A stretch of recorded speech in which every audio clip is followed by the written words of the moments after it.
오늘 땅의 추수를 거둬들이다라는 제목입니다. 우리 한번 따라하겠습니다. 땅의 추수를 거둬들이다. Reaping the world's harvest랍니다. 땅에 있는 추수를 거둬들이다라는 것이죠. 요사이는 농사 짓는 것이 주 산업이 아니었어요. 제가 어릴 때만 하더라도 저는 시골이었고 농사를 짓는 지역이기 때문에, 물론 저희 집은 농사를 짓지 않았습니다만 다 친구들이 집안이 농사를 짓죠. 보리를 추수할 때에 5월, 6월쯤 되죠. 또 가을에 벼를 쌀이죠. 쌀 추수할 때에 추석을 기점으로 해서 그때에는 참으로 풍성한 것을 보게 되어집니다. 보리든 쌀이든 추수를 하게 되어지면은 하면서 중간에 많이 이 가라지를 쏟아냈지만 또 마지막에 가도 역시 가라지가 있더라고요. 그래서 그 추수하면서 가라지들을 모아가지고 논에서 밭에서 그냥 그 우리 시골에서는 불을 태워버렸어요. 태워서 그 재를 땅에다 뿌리면 또 거름이 되니까. 그러나 알곡은 쭉 이렇게 논의 밭에다가 이 엑소 표시해서 쭉 세워놓고 더 햇빛을 보게 해서 말려켜는 거예요. 그러고 난 다음에 시간이 지나면 그것을 곡간에 들이고 다시 추수해서 이제 양식으로 쓰게 되는 거죠. 그리고 그뿐만이 아니라 또 일부를 남겨놓아서 그 다음에 또 씨로 쓰는 거죠. 그리고 그 씨를 뿌리면 30배, 60배, 100배가 또 되는 것이죠. 농부의 마음은 너무 추수할 때에 흡족하고 감사하고 기쁨으로 충만한 것을 보게 되어집니다. 대한민국 강원도 평창에서 열린 동계올림픽이 오늘 여기 시간에 새벽에 끝났습니다. 막을 내렸어요. 금메달 순위로는 대한민국이 7위, 캐나다 3위, 전체 메달로는 역시 대한민국이 한 위, 6위가 되고 캐나다는 3위의 성적을 거두었어요. 제가 여기 살기 때문에 대한민국, 캐나다 양쪽 나라를 항상 같이 응원해야 돼요. 그런 사람이 되었구나 싶더라고요. TV를 보더라도 캐나다도 막 응원해야 되고 대한민국 선수나면 막 응원해야 되는 참 재미있는 사람이 되었구나. 제 스스로도 그런 어떤 이중성이 있더라고요.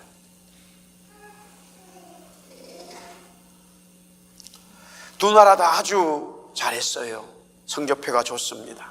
캐나다는 원래 이 동계올림픽의 강국이지만 우리 한국은 아니었어요. 쇼트트랙 정도였습니다만 이번에 여러 종목에서 메달이 나왔어요. 평창 동계올림픽을 열기 위하여 약 20년 전부터 올림픽위원회에 유치 신청을 하고 마침내 밴쿠버, 소치에 이어서 2018년에 열게 되어졌어요. 평창은 말 그대로 강원도 골짜기입니다. 그런데 올림픽으로 인해서 전 세계에 알려진 동계 스포츠의 메카가 되었어요. 4년 뒤 2022년 2월에 중국 베이징에서 또 동계 올림픽이 열립니다. 이미 날짜가 정해졌습니다. 이번에 메달을 따지 못한 선수들, 또 메달을 딴 선수라도 이미 다음 해에 더 잘해야지, 그 메달을 유지해야지 그런 각오를 하게 되어집니다. 올림픽의 시간이 그렇게 흘러서 또 다음 올림픽의 시간이 반드시 오지요. 동계든 하계든 올림픽의 시간은 정해져 있기 때문에 선수들은 피나는 노력으로 준비를 하여 자기의 실력을 나타내게 됩니다. 분명히 그 스포츠 올림픽의 시간이 주어져 있어요. 그 시간을 맞추어서 선수들과 임원들과 국가가 준비를 하는 거예요. 하나님의 사람들도 동일하게 피나는 영적 싸움을 하지요. 반드시 승리해야 됩니다. 할렐루야. 주님 오시는 그날에 저와 여러분들이 영광의 금은동 밀류관을 받는 영적 시상대에 올라가야 할 것입니다. 그런데 문제는 그 시간이 언제인지를 모르는 거예요. 올림픽의 선수들은, 나가는 선수들은 그 다음 시간이 정해져 있기 때문에 그 시간에 맞추어서 모든 삶을 정리를 합니다.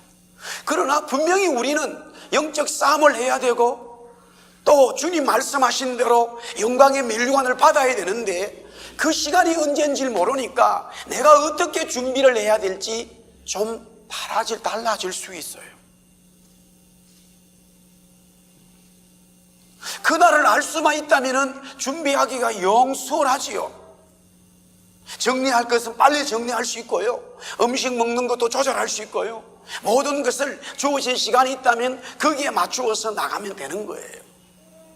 그러나 그 시간이 없어요. 분명히 하나님께서, 주님께서 오셔서 심판하심으로 말미암아 그 심판의 날이 있음에도 불구하고 그 날을 모르기 때문에 우리는 여러 가지의 반응들이 나오는 거예요. 하나님께서 노아에게 방주를 지으라고 합니다. 분명히 물로 심판하겠다는 거예요. 그런데 노아에게도 그 심판하겠다는 말은 했지만은 날짜를 말씀하지 않았어요. 언제인지를 몰라요. 그냥 노아 자신도 하나님으로부터 말씀을 받았지만은 순종하고 방주를 지었을 뿐이에요. 그래서 예수님 말씀하기를 마태복음 24장 25장에 그 마지막 때는 노아의 홍수 때와 같다라는 거예요.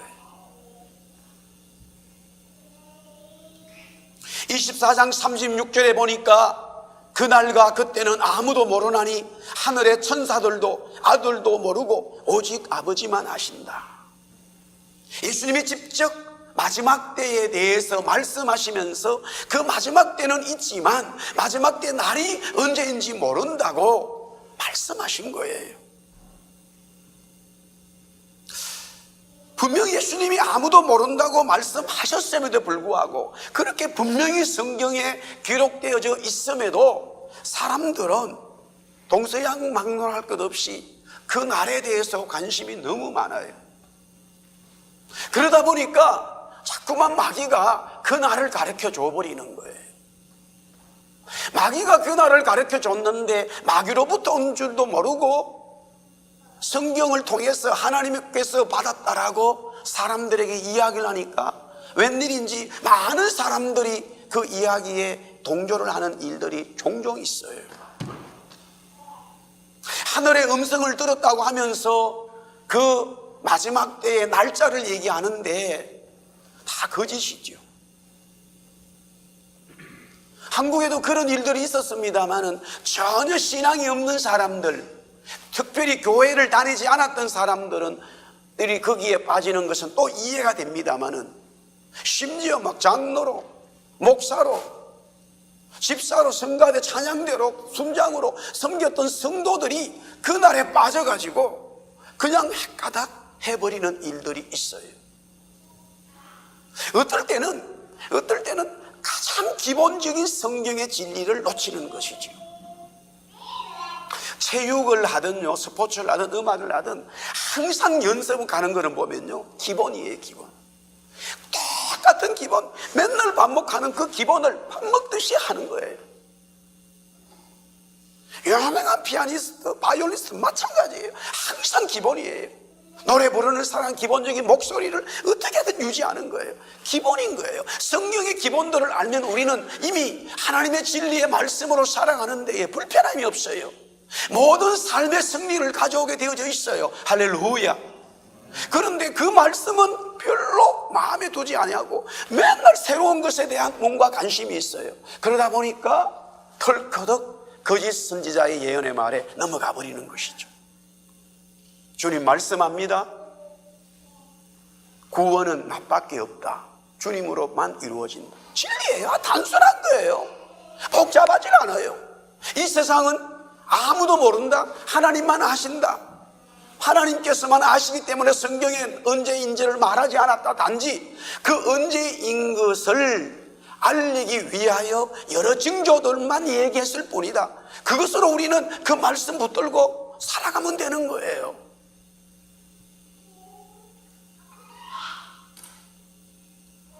우리는 분명히 시상대에서 면류관을 받아야 하기에 최선을 다해서 믿음의 삶에 경주하여 그 시상대 앞에 서야 할 것으로 봅니다. 그러하기에 그 날을 기다리면서 고대하는 결혼식의 신랑 신부의 마음으로 살아야 합니다. 그렇다고 그날을 어떤 날이라고 못을 박아 외치는 거짓 사상에 빠지지 말아야 되겠지요. 그뿐만이 아니라 그날을 알 수가 없다고 해서 말씀으로 인한 믿음의 훈련을 절대로 게을리해서도 안 된다는 것이죠. 그날을 알 수는 없지만은 예수님이 말씀하신 대로 영적으로 깨어있어 항상 말씀과 기도로 무장하여 당당히 그 앞에 서는 저와 여러분이 되기를 예수님의 이름으로 축복합니다. 오늘 계시록의 말씀은 그 추수한 마지막 때, 추수 때의 이야기입니다. 이 추수에 대한 이야기는 하나님께서, 주님께서 믿는 성도들에 대한 것도 거두들이지만 믿지 않았던 바로 악한 자들에 대한 추수도 하신다라는 것이 오늘 말씀의 내용입니다. 누가복음 3장 17절에 보니까 손에 키를 들고 자기의 타작마당을 정하게 하사 알곡은 모아 곡간에 들이고 쭉정이는 꺼지지 않는 불에 태우리라. 세례 요한이 성령의 능력을 받아서 막 사람들에게 이 말씀을 외쳤습니다. 추수의 말씀을 선포하는 것이지요.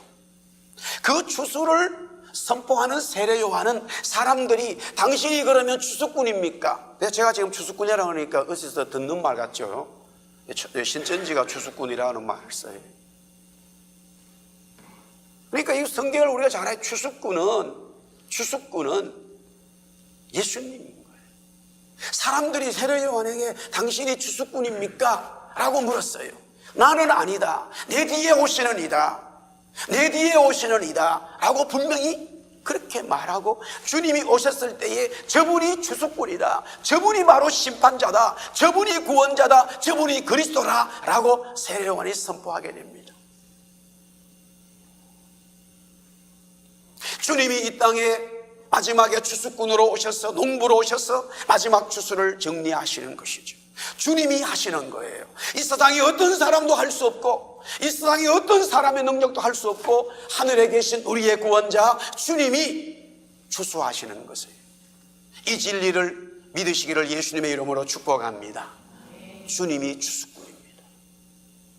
주님이 농부이신 거예요. 자, 오늘 14장 14절 말씀 우리 한번 더 같이 또 한번 보겠습니다. 우리 한번 같이 다 읽어볼까요?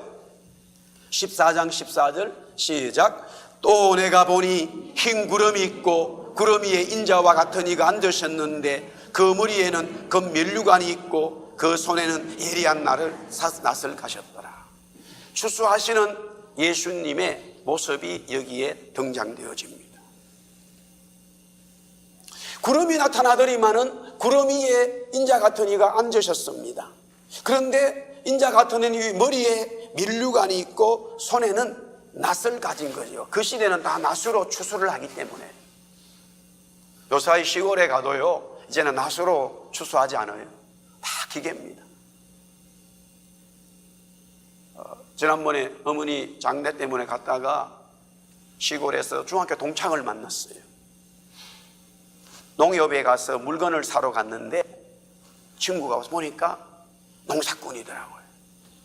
오랜만에 만나가지고 보니까 비료 학원 여러 가지들을 사더라고요. 그래서 농사를 짓는다는 거예요. 대체 얼마를 짓느냐? 10,000평, 20,000평 막 이렇게 짓는다는 거예요. 그러면 제가 부자네. 땅이 다 네 거예요. 아니, 땅은 내 거 아니고 땅 주인은 서울에 있어. 그러더라고요. 아니, 그러면 여기 고향의 땅들도 다 서울 사람들이 산 거예요?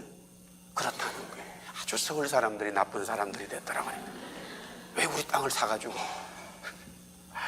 하여튼 그래서 그 땅을 이제 농사 땅을 빌려가지고 농사에서 반은 주인에게 주고 반은 자기가 가진다는 거예요. 정부가 이 시골에 농사 짓는 농부들을 많이 도와준대요. 또 지자체에서도 많이 도와주고. 그래서 트랙터도 가지고 있고 다 그 기계로서 하는 거예요. 그러나 우리 어릴 때는 전부 다 낫으로 했습니다. 그러니까 지금 2000년 전이니까 예수님께서 인자 같은 이가 예수님인데 낫을 가졌다는 것은 예수님께서 추수하시는 분이라는 그런 표현인 것이지요. 자, 먼저 구름 위에 인자 같은 이가 앉아 계신다라고 했는데 다니엘 7장 13절에서 14절 말씀을 같이 보아야 됩니다. 우리 한번 같이 보겠습니다. 읽어볼까요? 다니엘 7장 13절 14절입니다. 내가 또 밤 환상 중에 보니 인자 같은 이가 하늘 구름을 타고 와서 옛적부터 항상 계신 이에게 나아가 그 앞으로 인도되매 그에게 건세와 영광과 나라를 주고 모든 백성과 나라들과 다른 언어를 말하는 자들이 그를 섬기게 하였으니 그의 권세는 소멸되지 아니하는 영원한 권세요 그의 나라는 멸망하지 아니할 것이니라. 이 다니엘도 똑같이 인자 같은 이가 구름 위에 계신 것을 보는데 조금 더 다니엘은 설명을 했습니다. 그 인자 같은 이가 구름 위에 계시는데 권세와 영광과 위엄이 있는 거예요.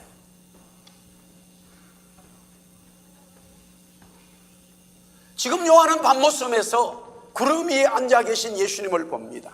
그런데 구름 위에 앉아 계신 예수님을 요한이 보면서 또 한 장면을 생각하게 되는 거죠.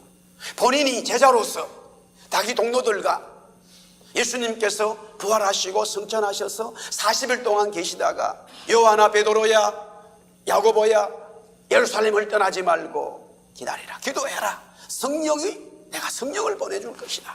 그렇게 하면서 구름을 타고 올라가시는 거예요. 사도행전 1장 9절에서 11절에 보니까 이 말씀을 마치시고, 이 말씀은 성령을 기다려 성령 받으라는 거였어요.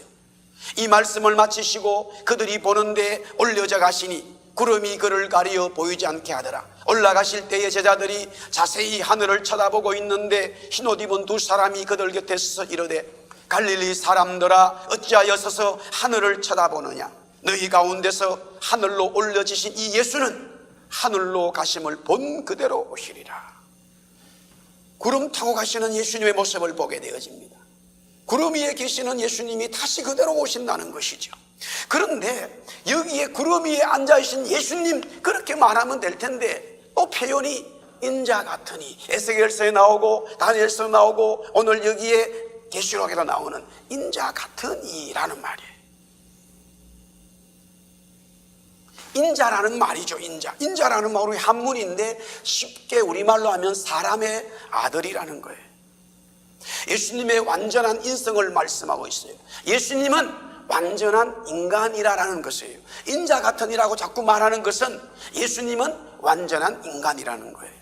예수님께서 초림에 오실 때에 완전한 인간으로 오셔서 우리들을 구원하셨습니다. 완전한 인간이 아닌 자는 완전한 구원을 이룰 수 없습니다.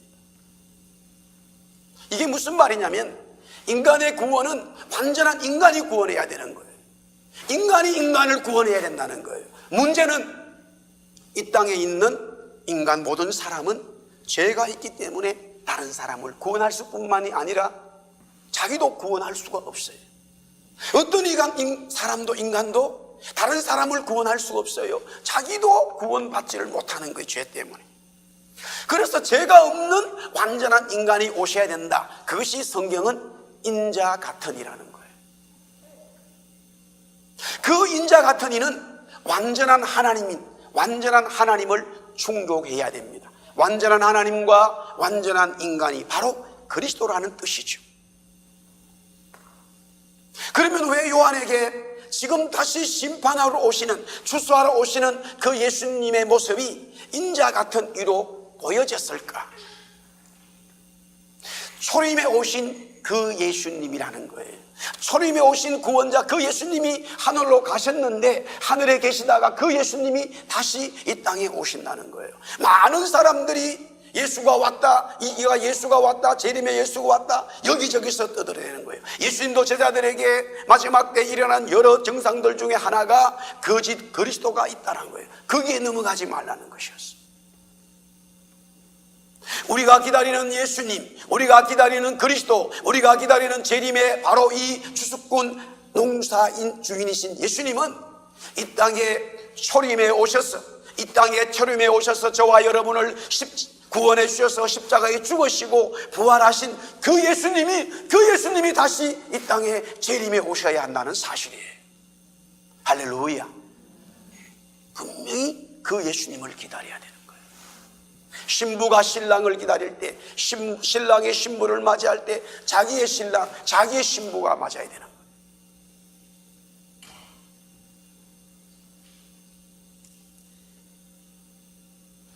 그래서 예수님이 요한에게 인자 같은 이의 모습으로 드러나신 거예요. 사랑하는 요한아, 내가 이 땅에 인간으로 가서 너를 구원하고 네 제자들을 구원하고 너의 모든 사람들을 구원하고 이 땅에 있는 모든 사람들을 구원한 바로 십자가에 죽은 내가 다시 재림으로 갈 것이다. 내가 그때는 구름 타고 갈 것이다. 내가 구름 타고 부활해서 올라온 것처럼 구름 타고 갈 것이다. 그 예수님을 분명히 말씀하고 있는 거예요. 우리는 다른 것을 따라가면 안 되는 것이죠. 그뿐만이 아니라 그 예수님이 머리에 금 멸류관을 썼다는 거예요. 바로 통치자라는 거예요. 왕이라는 것이에요. 이번에 올림픽에도 마지막에 다 이렇게 금메달을, 그 사람이 전 세계의 그 분야에서는 최고의 선수라는 거예요. 주님이 그 머리에 금멸관을 쓰고 계시는 것은 주님만이 통치자요 주님이 왕이라고 하는 사실을 선포하고 있는 거예요. 그뿐만이 아니라 손에 낫을 가지고 있다는 것은 다시 한번 말씀드리지만 주님이 추수하시는 분이라는 거예요. 이 세상에 어떤 자도 그 어떤 누구도 이 세상을 심판할 수 없고 이 세상에 대해서 추수할 수가 없어요. 주님만이 하시는 거예요. 예수님께서 이 땅에서 말씀을 전할 때에 지도자들에게 계속적으로 바리새인 서기관들을 비롯한 지도자들에게 말했던 이유 중에 하나가 뭐냐면, 그들의 죄악은 뭐냐면 사람들에게 보이려고 한다는 거예요. 추수꾼 심판자가 사람인 거예요. 사람들에게 보여진 것과 사람들에게 보이는 것은 너무 차이가 큰 거예요. 예수님께서는 사역을 하시면서 사람들에게 보이려고 한 것이 아니지요. 그럼에도 불구하고 보여진 것들이 많으니까 어떨 때 보여진 것으로 인해서 막 사람들이 예수님에게 몰리니까 막 피해 다녔어요. 요사이는 자꾸만 사람들에게 보이려고 하는 시대에 들어와 있어요. 왜? 그 사람들로 하여금 인정을 받기를 원하고 그 사람들이 이렇게 평가를 내려주기를 원하고 있는 것이죠. 우리의 모든 판단과 우리의 모든 결론은 사람이 하는 것이 아니라 이 세상에 어떤 능력을 가진 사람이 하는 게 아니라 예수님이 하신다는 사실을 우리 성도들은 뼛속으로 이 진리를 깨달아야 됩니다. 할렐루야. 주님이 낫을 가지고 계신 거예요. 주님이 낫을 가지고 계신 거예요. 주님이 저와 여러분들의 삶의 낫을 가지고 있는 거예요. 주님이 판단하시는 거예요. 주님이 결론을 내시는 거예요. 사람이 판단하고 사람이 결론 내리는 게 아니에요. 주님이 낫을 가지고 계신 거예요. 우리는 늘 주님 앞에 주님이 낫을 가지고 계심을 보고 주님 앞에 어떻게 해야 될까 고민하고 말씀대로 살아가야 될 줄 믿습니다. 자, 이제 주님이 심판자로 오시는데 주님께서 심판하시면서 성도와 악인들 두 종류의 다 사람들을 여기서 심판하고 있습니다.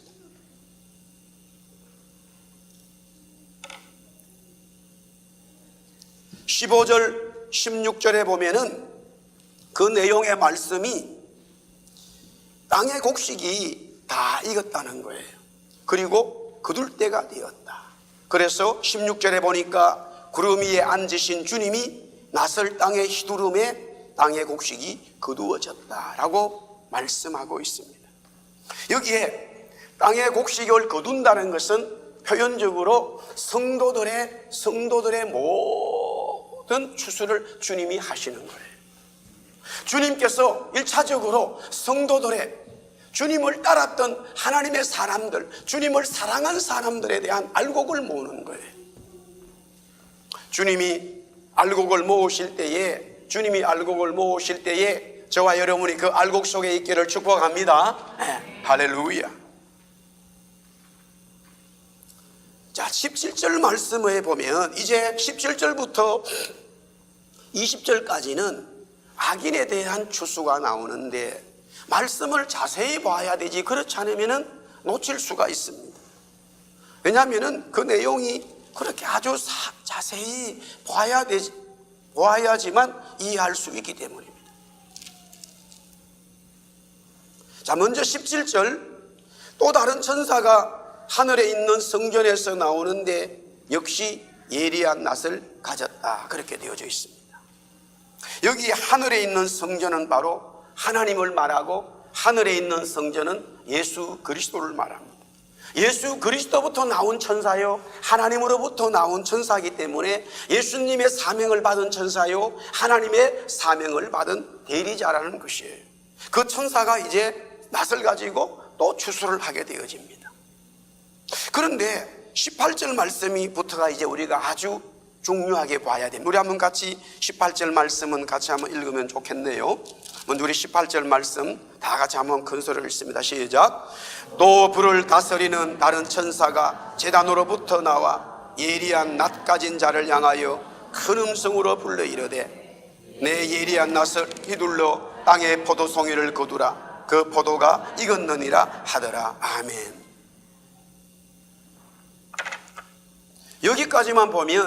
여기까지만 말씀을 보면 포도가 익었으니까 포도를 거두는 것이 당연히 추수하는 좋은 의미처럼 들려져요. 그런데 뒷부분의 말씀을 읽기 전에 19절에 이미 18절 속에서도 그것이 악인에 대한 심판이라는 것을 숨겨놨어요. 왜냐하면 이미 앞절에 우리가 성경을 앞에서 계속 보면은 이 말씀이 바로 이해가 되어지죠. 불을 다스리는 다른 천사가 제단으로부터 나왔다라고 말해요. 먼저 여기서 나오는 제단은요, 성도의 기도를 모아서 하나님께 바치는 향단입니다. 요한계시록 우리가 이미 8장 3절에 4절에 보니까요, 또 다른 천사가 와서 제단 곁에 서서 금 향료를 가지고 많은 향을 받았으니 이는 모든 성도의 기도와 합하여 보좌 앞 금 제단에 드리고자 함이라. 향년이 성도의 기도와 함께 천사의 손으로부터 하나님 앞으로 올라가는지라. 구약의 성전은 여기서 향을 피웠어요. 우리가 이제 그 믿지 않는 분들 제사할 때 보면 향을 피우듯이 실제 성전에서는 이 향을 피웠는데, 신약의 영적인 것은 그 향이 무엇으로 설명하고 있습니까? 예, 성도들의 기도라고 설명하고 있는 거예요. 이게 전부 다 상징적인 거예요. 근데 구약의 성전은 전부 다 상징으로 해석이 돼버려야 돼요. 실제 내용이 다르진 거예요. 지금처럼 향을 피우는 게 아니라 그 향이 뭐냐면 저와 여러분들이 눈물로 기도하고, 저와 여러분들이 엎드려서 기도하고, 저와 여러분들이 손을 잡고 기도하는 그 기도를 향이라고 말하고 있는 거예요. 할렐루야. 그러니까 제단에서 불이 올라올 때에 그 향은 성도들의 기도인데, 계속해서 요한계시록 이미 우리가 다 보았습니다. 6장 9절에서부터 11절에 보면 다섯째 인을 떼실 때에 내가 보니 하나님의 말씀과 그들이 가진 증거로 말미암아 죽임을 당한 영혼들이 제단 아래에 있어요. 이게 제단 아래에 있습니다. 큰 소리로 불러 이르되 거룩하고 참되신 대주제여, 땅에 거하는 자들을 심판하여 우리 피를 갚아주지 아니하시기를 어느 때까지 하시려 하나이까. 그렇게 막 신원을 하고 있습니다. 자, 그래서 오늘 여기 불을 가진 이 천사가 우리가 이미 14장 10절에 지난주 말씀인데요, 지난주 말씀 14장 10절은 우리 한번 봐야 되겠습니다. 시작. 그도 하나님의 진노의 포도주를 마시리니 그 진노의 잔에 섞인 것이 없이 부은 포도주라. 거룩한 천사들 앞과 어린 양 앞에서 불과 유황으로 고난을 받아. 이미 불에 대한 천사가 불을 가지고 있는 것을 보았어요. 그리고는 쭉 이야기 오다가 이 제단에서 불을 가진 이 천사가 나오는 거예요. 이 불은 지금 심판을 얘기하고 있다 이 말이에요. 하나님의 진노의 심판인 거예요. 그렇다면은 구체적으로 그 포도송이라고 말했는데 그 포도송이들은 구체적으로 누구를 가리키고 있는가? 이미 우리가 14장 9절에서 10절에 나와 있습니다. 또 다른 천사 곧 셋째가 그 뒤를 따라 큰 음성으로 이르되 만일 누구든지 짐승과 그의 우상에게 경배하고 이만이나 손에 표를 받으면 라고 나와 있기 때문에 말씀을 정리하면은 하나님을 따르지 아니하고 짐승을 따른 자들이고 하나님을 따른 자들을 짐승을 따르도록 가해한 자들인 거예요. 이런 자들을 가리켜서 악인이고 쭉정이고 불의 심판이 있다라고 오늘 여기에서 말씀하고 있습니다. 물론 이제 19절 말씀 읽으면은 이게 포도송이가 얼핏 보면은 너무 추수가 달된 포도송이를 거둬들이구나라는 인식에서 벗어날 수가 있습니다만 18절 잘절에서도 불이라고 하는 단어가 이미 앞전 9절과 10절에 심판에 대한 이야기였다라고 하는 것을 요한은 받고 있었기 때문에 우리 같은 맥락에서 이게 지금 심판하는 이야기구나라는 것을 우리가 알게 되어지죠. 그래서 19절 20절에 보니까 그렇게 포도를 거둬들였는데요, 포도를 거둬들였는데 대문에 단번에 말씀이 나와요. 19절에 하나님의 진노의 큰 포도주 틀에 던져졌다는 거예요. 그리고는 20절에 보니까 성 밖에 던져지면서 그 틀에서 피가 나오는데 말 굴레까지 닿았고 그 다음에 1600 스타디온에 퍼졌다라고 말하고 있어요. 보통적으로 그 시대 요 사이도 그렇게 해서 말 굴레까지는요, 땅에서부터 말 입에다가 굴레 이거를 갖다가 이렇게 입혔잖아요. 대충 한 1.5m 되는 거예요. 1.5m 정도 되겠죠. 그 다음에 1 스타디온은 180m인데 1600 여기 스타디온은 300km인 거예요. 그러니까 보세요. 피가 1.5m로 채워져서 300km가 갔다는 이야기. 이게 엄청난 심판이, 악인에 대한 심판에 하나님의 진노의 심판이 있다라는 것을 말씀하고 있는 거죠. 자, 하나님의 성도들은 주님께서 심판하셔서 그 심판이라는 것이 추수해가지고 하나님의 새 예루살렘 성으로 돌아오게 되고 잔치에 초대를 받게 되어지고 신부로서 거룩한 옷을 입고 영원히 신랑이신 예수님과 함께 노래하며 잔치에 참여하는 자가 되는 거예요. 그게 바로 성경이 말하는 예수님의 성도들에 대한 추수입니다. 할렐루야. 그러나 악인에 대한 추수는 역시 하나님께서, 예수님께서 집행을 하시지만 그들에게는 진노의 피가 있는 거예요. 그들에게는 하나님의 진노, 하나님의 심판이 있는 거예요.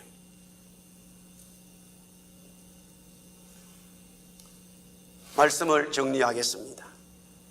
사도행전 20장 32절에 바울이 에베소 교회를 3년 동안 섬기고 개척을 한 이후에 이제 그 교회를 사임을 하고 다른 지역으로 복음을 전하러 가게 됩니다. 그런 이후에 하나님의 성령께서 바울에게 예루살렘으로 올라가라는 메시지를 줍니다. 그런데 그 말씀을 받으면서 예루살렘으로 올라가는 바울에게 지금까지 당한 고난도 쉬운 것이 아니었지만 예루살렘에 올라가게 되면 큰 고난이 있다라는 거예요. 그래도 너는 올라가야 된다라고 성령께서 말씀하시니까 바울은 그렇게 순종하겠다라고 해요. 그래서 그러는 중에 이제 그 중간 지역인 이 밀레도라고 하는 지역에서 에베소 성도들을 불러들여 가지고 거기서 만나 가지고 마지막 인사를 하고 예루살렘으로 가게 되어집니다. 에베소 성도들이 에베소에서 거기까지 온 것이죠. 32절 말씀에 이렇게 되어져 있습니다. 지금 내가 여러분을 주와 및 그 은혜의 말씀에 부탁하노니 그 말씀이 여러분을 영이 든든히 세우사 거룩하게 하심을 입은 모든 자 가운데 기업이 있게 하시리라. 사도 바울이 에베소 성도들에게 부탁하는 것은 먼저 당신들이 주님 오시는 그날까지 정말로 주님의 추수를 받아야 되고 주님이 원하는 믿음의 사람으로 서가야 되는데, 그렇게 설 수 있는 첫 번째는 뭐냐면 주님 그분을 붙들으라는 거예요. 나 바울을 붙드는 게 아니라 주님을 붙들으라는 거예요. 할렐루야. 주님을 붙들어야 당신들이 든든히 서가고 이 어려운 환경, 환난과 고난 속에서도 든든히 설 수 있다는 거예요. 사랑하는 우리 밴쿠버의 사랑교회 성도 여러분, 하루하루 주어진 삶에 주님을 붙들기를 예수님의 이름으로 축복합니다. 그 주님이 저와 여러분의 주수꾼이에요. 그 주님이 저와 여러분의 구원자예요. 그 주님이 저와 여러분의 바로 심판주라는 것을 잊지 마시기를 바랍니다. 그러하기에 우리는 주님을 붙들어야 되는 것이죠. 그 다음에 오늘 본문에 보니까 사도행전 20장 32절에 주와 및, 그 다음에 따라합시다, 은혜의 말씀. 주님이 주신 은혜의 말씀. 물론 바울을 통해서 주님의 말씀이 해석되어져 가지고 전달되어졌지만 주님이 주신 은혜의 말씀인 거예요. 주님 그 자체, 우리가 이 주님 자체를 붙든다는 것은 이 말씀을 붙드는 거예요. 이 말씀이 나에게 생명을 주었고, 이 말씀이 나를 구원시켜 주셨고, 이 말씀이 나를 지금 지켜준다고 하는 이 생명의 진리의 은혜를 우리는 어떤 어려움이 있더라도 붙들고 나가야 되는 거예요. 할렐루야.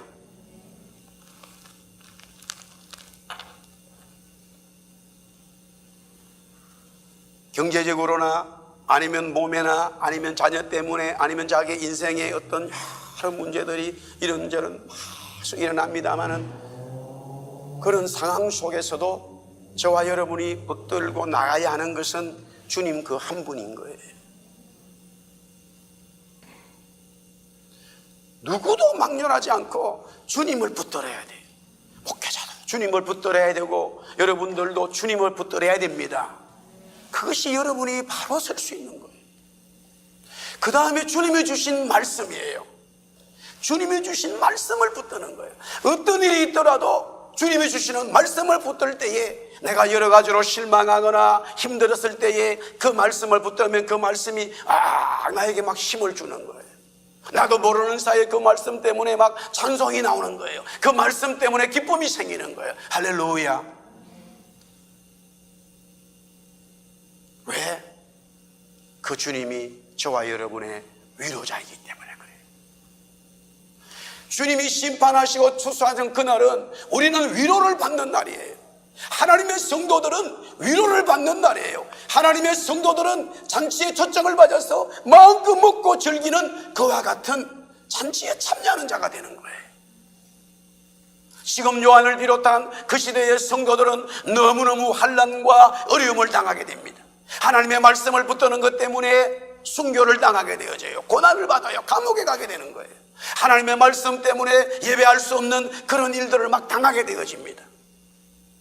무엇을 붙들고 살아갈 것이냐 이거예요.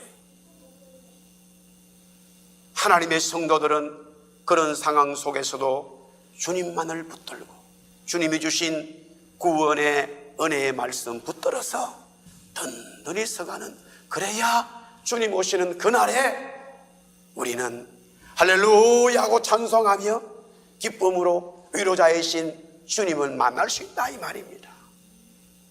그 은혜가 한 주간 충만하기를 예수님의 이름으로 축복합니다. 기도하겠습니다. 우리 1절에 3절 같이 나갑시다.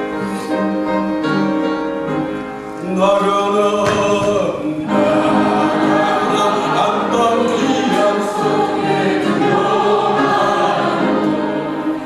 내 무거운 짐 벗어버려 할렐루야 주의 마지막 아멘.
주 생명실에